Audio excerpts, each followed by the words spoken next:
നമ്മൾ കഴിഞ്ഞ ദിവസം കണ്ടതാണ് ഈ കേരള സർവകലാശാല രജിസ്ട്രാറായ ഡോക്ടർ കെ.എസ്. അനിൽകുമാറിനെ VC സസ്പെൻഡ് ചെയ്യുന്നത്. VCക്ക് അങ്ങനെ സസ്പെൻഡ് ചെയ്യാൻ അധികാരമില്ല എന്ന് പിന്നീട് നമ്മൾ സർവകലാശാല നിയമങ്ങൾ നോക്കുമ്പോൾ മനസ്സിലാകുന്നു.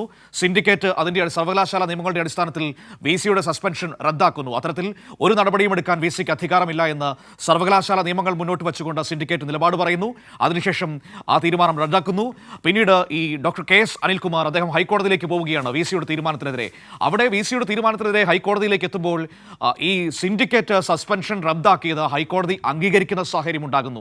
അതോടുകൂടി അദ്ദേഹം വീണ്ടും ജോലിയിൽ പ്രവേശിക്കുകയാണ്. എന്നാൽ താൽക്കാലിക VCയായി കഴിഞ്ഞ ദിവസം വരെ അവിടെ ചുമതലയിലുണ്ടായിരുന്ന സീസ തോമസ് ഇപ്പോൾ കെ.എസ്. അനിൽകുമാറിനോട് പറയുന്നത് നിങ്ങൾ സർവകലാശാലയിൽ കയറിപ്പോകരുത് എന്നാണ്. അതായത് സസ്പെൻഷൻ റദ്ദാക്കിയ നടപടി ഹൈക്കോടതി അംഗീകരിച്ചതാണ്. അപ്പോൾ സീസ തോമസ് ഹൈക്കോടതി ഉത്തരവിനെ വെല്ലുവിളിക്കുകയാണ്. എന്നിട്ട് പറയുകയാണ് ഡോക്ടർ അനിൽകുമാറിനോട് നിങ്ങൾ സർവകലാശാല ആസ്ഥാനത്ത് കയറിപ്പോകരുത് എന്ന് പറഞ്ഞുകൊണ്ട് ഇന്നലെ രാത്രി 11:50 രജിസ്ട്രാർ ഡോക്ടർ കെ.എസ്. അനിൽകുമാറിന് മെയിലിലൂടെ ഉത്തരവ് നൽകിയിരിക്കുകയാണ്. ഹൈക്കോടതി ഉത്തരവിന് ഒരു വിലയും നൽകാത്ത വൈസ് ചാൻസലർ. അതിനുള്ള അധികാരമൊക്കെ ഈ വൈസ് ചാൻസലർക്ക് എവിടെ നിന്നാണ് കിട്ടുന്നത്? കേവലം ഒരു താൽക്കാലിക വൈസ് ചാൻസലർ മാത്രമാണ് സീസ തോമസ്. നാട്ടിലെ നീതിപീഠങ്ങളെ വെല്ലുവിളിക്കാനുള്ള അധികാരമോ ഒന്നും അവർക്കില്ലാത്തത് കൂടിയാണ്. അപ്പോൾ ഇത്തരത്തിലൊരു നിലപാട് സ്വാഭാവികമായും അവർ സ്വീകരിക്കണമെങ്കിൽ അത് ചാൻസലറുടെ നിർദ്ദേശപ്രകാരമാണ് എന്ന കാര്യം ഉറപ്പാണ്. ചാൻസലർ എന്ന് പറയുമ്പോൾ രാജേന്ദ്ര വിശ്വനാഥ ആർലേക്കർ, അതായത് നമ്മുടെ ഗവർണർ, BJPയുടെ ഏറ്റവും പ്രധാനപ്പെട്ട നേതാവ് കൂടിയാണല്ലോ. അപ്പോൾ ഹൈക്കോടതിയെപ്പോലും വെല്ലുവിളിക്കുന്ന ഉത്തരവ് വന്നിരിക്കുകയാണ്. നോക്കാം എന്താണ് സംഭവിച്ചുകൊണ്ടിരിക്കുന്നതെന്ന്. ഷീജ തിരുവനന്തപുരത്ത് നിന്ന് നമ്മളോടൊപ്പം ചേരുകയാണ്. Sheeja, good morning. ഇതാ ഹൈക്കോടതിയെപ്പോലും വെല്ലുവിളിക്കുകയാണ് കേവലം ഒരു താൽക്കാലിക VC മാത്രമായ സീസ തോമസ്. സീസ തോമസ് അങ്ങനെ വെല്ലുവിളിക്കുമ്പോൾ അതിന്റെ പുറകിൽ സ്വാഭാവികമായും സീസ തോമസ് മാത്രമല്ല എന്ന് നമുക്കറിയാം. അത് ചാൻസലറുടെ നിർദ്ദേശപ്രകാരമായിരിക്കുമല്ലോ ആ ഉത്തരവ് ഡോക്ടർ കെ.എസ്. അനിൽകുമാറിന് ഇവർ നൽകിയിരിക്കുന്നത്, അല്ലേ?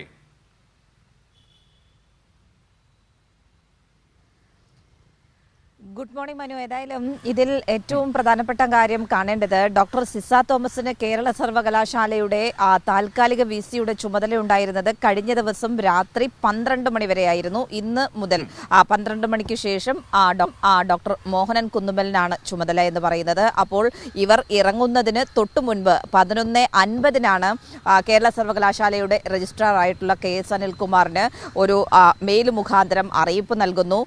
താങ്കൾ കേരള സർവകലാശാല ആസ്ഥാനത്ത് പ്രവേശിക്കാൻ പാടില്ല, താങ്കൾ സസ്പെൻഷനിലുള്ള വ്യക്തിയാണ്, അതുകൊണ്ട് കേരള സർവകലാശാല ആസ്ഥാനത്ത് പ്രവേശിക്കരുത് എന്നുള്ള കാര്യം നിർദ്ദേശിച്ചുകൊണ്ടാണ് ഈ മെയിൽ അയച്ചിരിക്കുന്നത്. അവിടെ തന്നെ ആണ് നമ്മൾ ഇതിലെ ഏറ്റവും പ്രതികാരാത്മകമായ നടപടിയാണിത് എന്നുള്ളത് എടുത്തു പറയേണ്ടത്. കാരണം ഒരു തരത്തിലും ചാൻസലറുടെ അനുമതിയില്ലാതെയോ ചാൻസലറുടെ പിന്തുണയില്ലാതെയോ ഇത്തരത്തിലൊരു നടപടി സീസ തോമസിന് എടുക്കുവാൻ വേണ്ടി സാധിക്കുകയില്ല എന്നുള്ളത് തന്നെയാണ് ഇതിൽ നമുക്ക് എടുത്തു പറയേണ്ടത്. ആ രീതിയിലുള്ള നടപടികൾ തന്നെയാണ് ഡോക്ടർ സീസ തോമസ് കഴിഞ്ഞ കുറച്ച് ദിവസങ്ങളായി തന്നെ ഇതിൻ്റെ ചുമതല എപ്പോൾ നൽകിയോ അപ്പോൾ മുതൽ തന്നെ സ്വീകരിച്ചുകൊണ്ടിരിക്കുന്നത് എന്നുള്ളതിൽ ഒരു തരത്തിലുള്ള തർക്കവുമില്ല. ഇന്നിപ്പോൾ രാജ്ഭവനിൽ നിന്നും ചാൻസലറുടെ ഭാഗത്ത് നിന്നും സീസ തോമസ് നൽകിയ റിപ്പോർട്ടിന്മേലുള്ള തുടർ നടപടി അടക്കം വരാനിരിക്കുന്ന ഒരു പശ്ചാത്തലത്തിൽ കൂടിയാണ് ഇത്തരത്തിൽ രജിസ്ട്രാർക്കെതിരായിട്ടുള്ള മറ്റൊരു പ്രതികാര നടപടി കൂടി തുടക്കം കുറിച്ച് വെച്ചുകൊണ്ട് സീസ തോമസ് ഇവിടെ നിന്നും ഇറങ്ങിയിരിക്കുന്നത്. ഏതായാലും നമുക്കറിയാം ഹൈക്കോടതി പോലും കഴിഞ്ഞ ദിവസം അംഗീകരിച്ചതാണ് ഈ അതായത് കെ.എസ്. അനിൽകുമാറിന്റെ തിരിച്ചുവരവ്. കെ.എസ്. അനിൽകുമാറിനെ ആദ്യം ഡോക്ടർ മോഹനൻ കുന്നുമ്മൽ സസ്പെൻഡ് ചെയ്യുന്നു. അതിന് തൊട്ടു പിന്നാലെ പ്രത്യേക സിൻഡിക്കേറ്റ് യോഗം ചേരുന്നു. പ്രത്യേക സിൻഡിക്കേറ്റ് യോഗ തീരുമാനത്തിന്റെ അതിന്റെ അധികാരം ഉപയോഗിച്ചുകൊണ്ട് ആ സസ്പെൻഷൻ സിൻഡിക്കേറ്റ് റദ്ദ് ചെയ്യുന്നു. തുടർന്ന് അദ്ദേഹത്തോട് കെ.എസ്. അനിൽകുമാറിനോട് ചുമതല ഏറ്റെടുക്കാൻ ആവശ്യപ്പെടുന്നു. അന്നേ ദിവസം തന്നെ, അതായത് ഈ കഴിഞ്ഞ ഞായറാഴ്ച തന്നെ അദ്ദേഹം വീണ്ടും രജിസ്ട്രാറായി ചുമതലയേൽക്കുന്നു. ഇത്തരത്തിൽ കാര്യങ്ങൾ എത്തി നിൽക്കുന്ന ഒരു പശ്ചാത്തലമുണ്ട്. പക്ഷേ ഇതൊന്നും അംഗീകരിക്കാൻ ഹൈക്കോടതിയിൽ വരെ രജിസ്ട്രാർ പോകുന്ന ഒരു സാഹചര്യം ഉണ്ടായി. അവിടെ ഹൈക്കോടതി പോലും അംഗീകരിച്ചു. അതിനുശേഷം ഹൈക്കോടതി പറഞ്ഞ ചില കാര്യങ്ങളുണ്ട്. ഇതിൽ നിങ്ങൾക്ക് ഇനി എന്തെങ്കിലും പരാതി ഉണ്ടെങ്കിൽ അതിന്റെ അപ്പലേറ്റ് അതോറിറ്റിയുമായി ബന്ധപ്പെടുക എന്നുള്ളതാണ്, ആ അതോറിറ്റിയെ സമീപിക്കുക എന്നുള്ളതാണ്. അപ്പോൾ ഇതിൽ എന്തെങ്കിലും പ്രശ്നം VCക്ക് ഉണ്ടായിരുന്നെങ്കിൽ VC സ്വാഭാവികമായും ചാൻസലറെയാണ് സമീപിക്കേണ്ടത്, അല്ലെങ്കിൽ നിയമപരമായ രീതിയിൽ മുന്നോട്ട് പോകാം. അത്തരത്തിലുള്ള സാധ്യതകൾ ഒക്കെ മുന്നിൽ നിൽക്കുമ്പോൾ അതൊന്നും തിരഞ്ഞെടുക്കാതെ ഒരു പ്രതികാര നടപടിയിലേക്ക് കാര്യങ്ങൾ എത്തിക്കുന്നു എന്നുള്ളത് തന്നെയാണ് നമുക്കിവിടെ കാണുവാൻ വേണ്ടി സാധിച്ചിട്ടുള്ളത്. അതുകൊണ്ട് തന്നെയാണ് ഇപ്പോൾ ഈ രീതിയിൽ കേരള സർവകലാശാലയുടെ രജിസ്ട്രാർക്ക് ഒരു വിലക്ക് ഏർപ്പെടുത്തിക്കൊണ്ടുള്ളൊരു തീരുമാനം വന്നിരിക്കുന്നത്. ഏതായാലും ഇതുമായി ബന്ധപ്പെട്ടുകൊണ്ട് കേരള സർവകലാശാലയുടെ ഭരണം സ്തംഭിപ്പിക്കുക, അതിനുവേണ്ടി പല നീക്കങ്ങൾ ഈ VC-മാർ ഒക്കെ, അതിപ്പോൾ മോഹനൻ കുന്നുമ്മലാകട്ടെ അല്ലെങ്കിൽ സിസ തോമസ് ആകട്ടെ, ആരുടെ ഭാഗത്ത് നിന്നാണെങ്കിലും ആ രീതിയിലുള്ള നടപടികൾ തുടർച്ചയായി ഉണ്ടാകുന്നു എന്നുള്ളത് തന്നെയാണ് ഇവിടെ ഏറ്റവും പ്രധാനപ്പെട്ട കാര്യം എടുത്തു കാണേണ്ടതും. മനു, ഷീജ, ഇവിടെ ഡോക്ടർ KS അനിൽകുമാർ രജിസ്ട്രാർ, അദ്ദേഹം ഈ ഉത്തരവിനെ ഏതെങ്കിലും തരത്തിൽ കണക്കിലെടുക്കാനുള്ള സാധ്യത നമ്മളിവിടെ കാണുന്നുണ്ടോ? കാരണം അദ്ദേഹത്തിന്റെ സസ്പെൻഷൻ പിൻവലിച്ച നടപടി ശരിവെച്ചത് സാക്ഷാൽ ഹൈക്കോടതിയാണ്, നമ്മുടെ ഏറ്റവും വലിയ നീതിന്യായ പീഠമാണ്. ആ നീതിന്യായ സംവിധാനത്തെയൊക്കെ വെല്ലുവിളിക്കാൻ ഈ സിസ തോമസ് ആരാണ്? എന്ത് അധികാരമാണ് അവർക്കുള്ളത്? അതുകൊണ്ട് തന്നെ ഈ മെയിലിനെ, ഈ ഉത്തരവിനെ കണക്കിലെടുക്കാനുള്ള സാധ്യതയുണ്ടോ?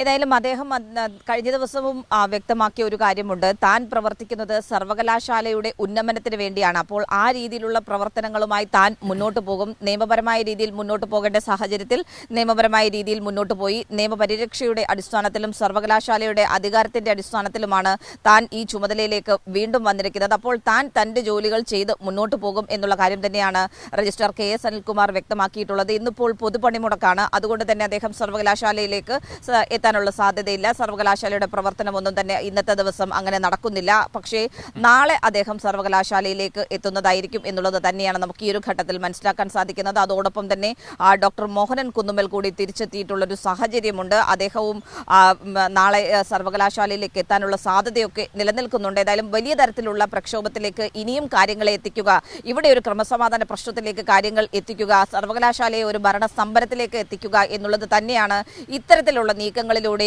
VC-യും ചാൻസലറും അടക്കമുള്ളവർ ചെയ്യുന്നത് എന്നുള്ളതിൽ ഒരു തരത്തിലുള്ള തർക്കവുമില്ല. കാരണം കഴിഞ്ഞ ദിവസം നമ്മൾ കണ്ടതാണ് മനു, ഏത് രീതിയിലാണ് സർവകലാശാല ആസ്ഥാനത്തേക്ക് SFIയുടെ പ്രതിഷേധമുണ്ടായത് എന്നുള്ള കാര്യം. അതോടൊപ്പം തന്നെ DYFI അടക്കം കടുത്ത സമരവുമായി മുന്നോട്ട് പോകാൻ തീരുമാനിച്ചിട്ടുണ്ട്. ഡോക്ടർ മോഹനൻ കുന്നുമ്മലിനെ സർവകലാശാലയിലേക്ക് പ്രവേശിക്കാൻ അനുവദിക്കില്ല എന്ന തരത്തിലുള്ള വലിയ പ്രക്ഷോഭ സമരങ്ങൾക്ക് തുടക്കം കുറിക്കാൻ പോകുന്ന ഒരു സാഹചര്യം.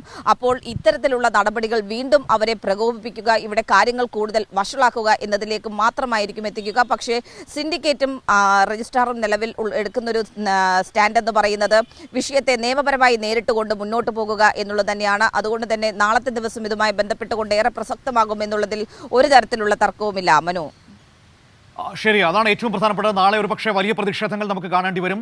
ഷീജ, അതുമാത്രമല്ല, ഇപ്പോൾ ഇനി അടുത്തത് ചാൻസലറുടെ നടപടി എന്താകും എന്നതും വളരെ പ്രധാനപ്പെട്ട ഒരു വിഷയം തന്നെയാണല്ലോ. ഈ VC-യുടെ നടപടി സിൻഡിക്കേറ്റ് റദ്ദാക്കി ഹൈക്കോടതി അത് ശരിവെക്കുകയും ചെയ്തിട്ടുണ്ട്. ചാൻസലർ ആ നടപടിക്കെതിരെ എന്ത് സമീപനമായിരിക്കും എടുക്കാൻ പോവുക എന്നതും ഒരു പ്രധാനപ്പെട്ട ചോദ്യമാണ്.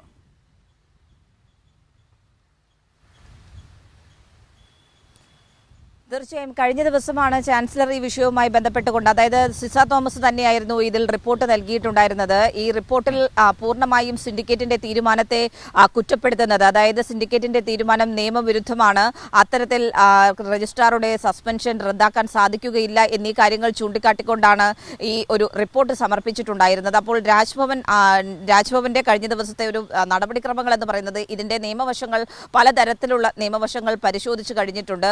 അതിൽ നിലവിലിപ്പോൾ രാജ്ഭവൻ ആലോചിക്കുന്നത് രജിസ്ട്രാറെ സസ്പെൻഡ് ചെയ്തതടക്കമുള്ള കാര്യങ്ങളിലേക്ക് നീങ്ങുക എന്നുള്ളൊരു ആലോചനയാണ് രാജ്ഭവനിൽ നടക്കുന്നത് എന്നുള്ളതാണ് മനസ്സിലാക്കാൻ സാധിച്ചത്. കഴിഞ്ഞ ദിവസം സിസ തോമസിന്റെ മറ്റൊരു സർവകലാശാലയുമായി ബന്ധപ്പെട്ട കേസ് ഹൈക്കോടതി പരിഗണിക്കുന്നുണ്ടായിരുന്നു. അതുമായി ബന്ധപ്പെട്ടുള്ള കാര്യങ്ങളുടെ തിരക്ക് കൂടി ഉണ്ടായിരുന്നു. അതുകൊണ്ട് ആ വിഷയം ഇന്നത്തേക്ക് മാറ്റിയിട്ടുണ്ട് എന്നുള്ളതാണ് മനസ്സിലാക്കാൻ സാധിക്കുന്നത്. അങ്ങനെയെങ്കിൽ ഇന്ന് തന്നെ രാജ്ഭവനിൽ നിന്നും ചാൻസലറുടെ തീരുമാനം കൂടി വരുന്നതായിരിക്കും. ചാൻസലറുടെ തീരുമാനപ്രകാരം ഇത്തരത്തിൽ അതിലും രജിസ്ട്രാർക്കെതിരായിട്ടുള്ള നടപടി തന്നെയാണ് ആലോചനയിലുള്ളത് എന്നാണ് മനസ്സിലാക്കാൻ സാധിക്കുന്നത്. അത്തരത്തിൽ ഒന്നുണ്ടാവുകയാണെങ്കിൽ വീണ്ടും വലിയ പ്രതിഷേധങ്ങൾക്കും പ്രക്ഷോഭങ്ങൾക്കും അത് വഴിവെക്കും എന്നുള്ളതിൽ ഒരു തരത്തിലുള്ള തർക്കവുമില്ല. അതിനൊപ്പം തന്നെ രജിസ്ട്രാറായിട്ടുള്ള P ഹരികുമാർ, നമുക്കറിയാം കഴിഞ്ഞ ദിവസം തോമസ് അദ്ദേഹത്തെ ചുമതലയിൽ നിന്നൊക്കെ മാറ്റുന്ന ഒരു സാഹചര്യം ഉണ്ടായത്.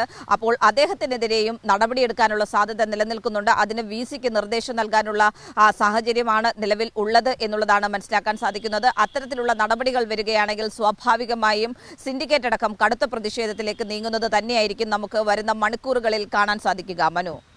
ശരി, ഷീജ തിരുവനന്തപുരത്ത് നിന്ന് വിവരങ്ങൾ നൽകിയത്. ഇപ്പോൾ ഇന്നലെ രാത്രി വരെയായിരുന്നു താൽക്കാലിക വി സി സീസ തോമസിന് ചുമതലയുണ്ടായിരുന്നത്.